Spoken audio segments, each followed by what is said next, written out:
same is the case for translation. I translate for the same reason. Well, I started translating for the same reason. I continue to translate because people asked me to do so, but it was primarily an exercise, writing exercise. You know, getting someone else's voice in my head other than my own, which is routinized, and you know, if I stay with my own voice, I'm just going to keep reproducing the same old stuff. So that was a way to sort of mix up my aesthetic. I tried to. Someone told me early on in my academic work that doing a PhD would destroy my creative work. I would no longer be able to be a poet. And of course, my reaction to that is, "Pah! I'll show you." And so I actively pursued poems that allowed me to marry my academic life and my creative life, hence the course descriptions. And I have a couple of poems that are in the form of rare book descriptions. So I'm always looking for new and interesting forms that the form itself speaks in some way and to the content. And different opportunities, ways of bringing together these otherwise incongruous interests. Thank you. Yeah, I have a question for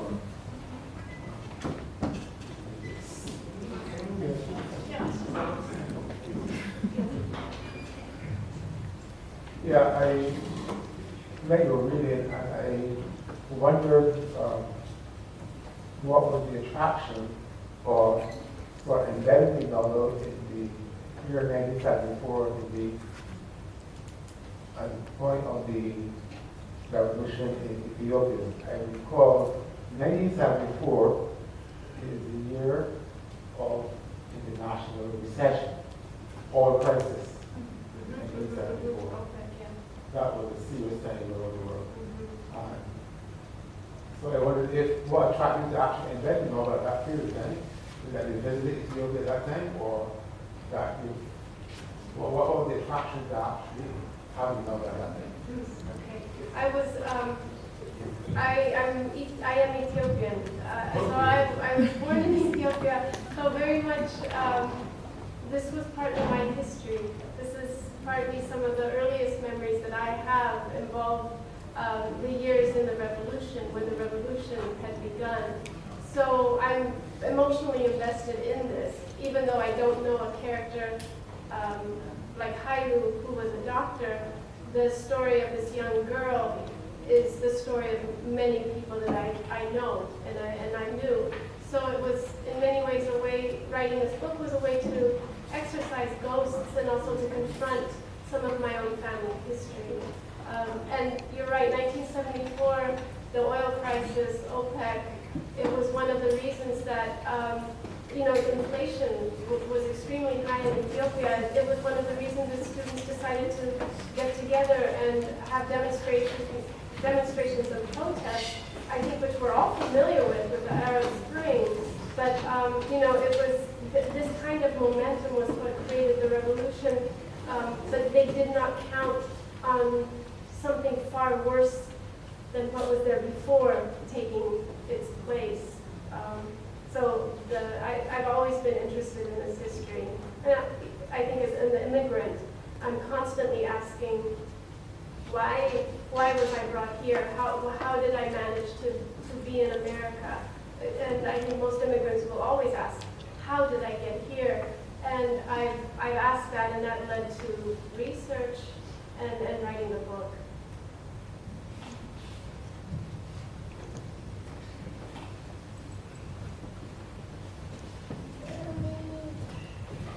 Another question from Martha. I was just wondering, how did the character of Callaloo come to you?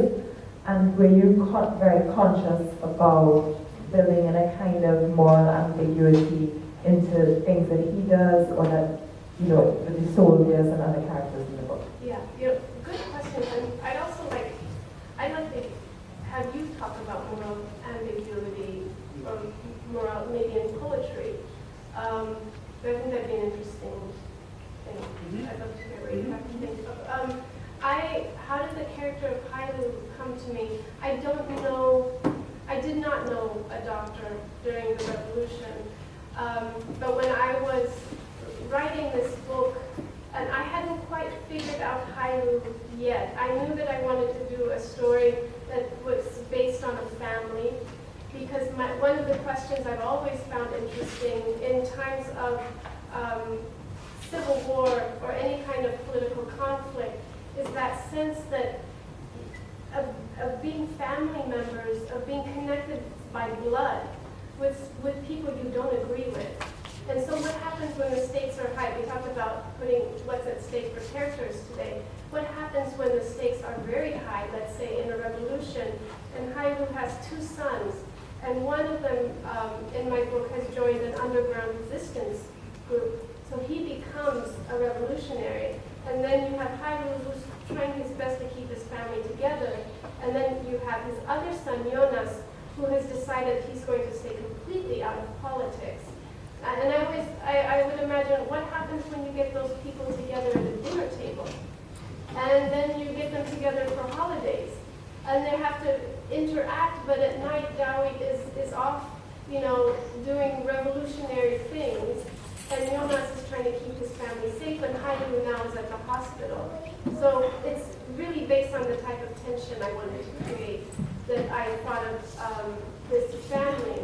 But I particularly wanted to make a character a doctor, because one of the things for me was who would be in direct contact with the physical consequences of a national movement, of a revolution. And those are doctors. They are the ones really that deal with the consequences, just like this young girl who's brought to him. So it raised some interesting questions, and the moral ambiguity that you talk about is really where I had to step back as a writer and let Callaloo do what he would do. Not what I would do, but what he would do. And all of my characters have to do that. And all of them do things that I may not have done. But I think you have to, as a writer, you have to be willing to, in a sense, be brave enough to let your characters take control of the story. And some of these things were really difficult for me to write. But it felt true to what the characters would do, as opposed to what I wanted them to do. I wish I would save the girl. Yeah, it's interesting you say you wanted to create the tensions. I think at least in my poems, I'm interested in the tensions that I encounter, and I want to write in that space that's precisely between those tensions, the space that there is no articulation for, because we can say very simply, I'm jealous, or I'm angry, or I'm ashamed, or I feel guilty, or we can say these kind of large, abstract notions, but it's only when we start to look at those spaces in between where there is no articulation. And usually those are the spaces where we actually live, right? Those are the spaces where we're actually feeling anything. It's not the abstraction. And so trying to find the language that fits in those spaces.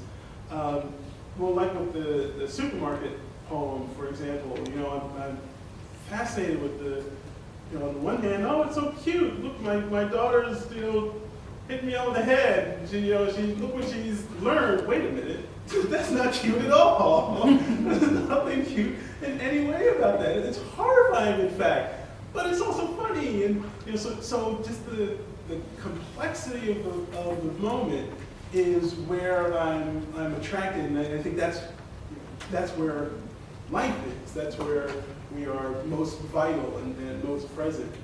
The abstractions are, that's just the easy kind of distancing words.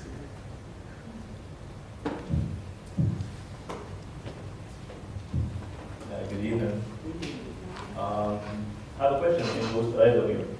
I'm wondering how you get persons to see. I don't know if it's actually an objective of yours, by the way, but to see somebody else's perspective. Meaning, for instance, you would have spoken about distancing yourself morally from the material. So you're not necessarily writing from your perspective, it might be somebody else's. How can you get readers to actually see that person's perspective. So I'm coming from? Because communicating your perspective is one thing, it's another to have person, especially, I could use this quote for instance, if, most of us I don't think would be involved in certain things, we won't be involved in gang activity, drug use and those kind of things, but if you try to communicate that, it's easy for a reader who is involved in it or has been around it and has chosen not to be involved in it to empathize and understand where you're coming from. But what about persons who don't come from that background? How do you get that and have them understand the morals that persons, hold that are theirs? That's what I'm trying to get at. Well, when you figure that out, let me know. At some point, you have to have faith in your understanding of human communication. Right? And this is the path that we're all on. Is how do I achieve the right nuances, the right tone, the right imagery? How can I contextualize this thing that I care very much about and have it exist in someone else's mind? All we can be responsible for is what we do on that page. After that, we have to have the generosity of heart, of spirit enough to let the reader come to it as she will. And we cannot force, and I think that it does a disservice to the poem and it does damage to the poem when we want to force, when we want to overdetermine what the reader's response is. Right? And so the poem or the story should be a welcoming space, an invitation rather than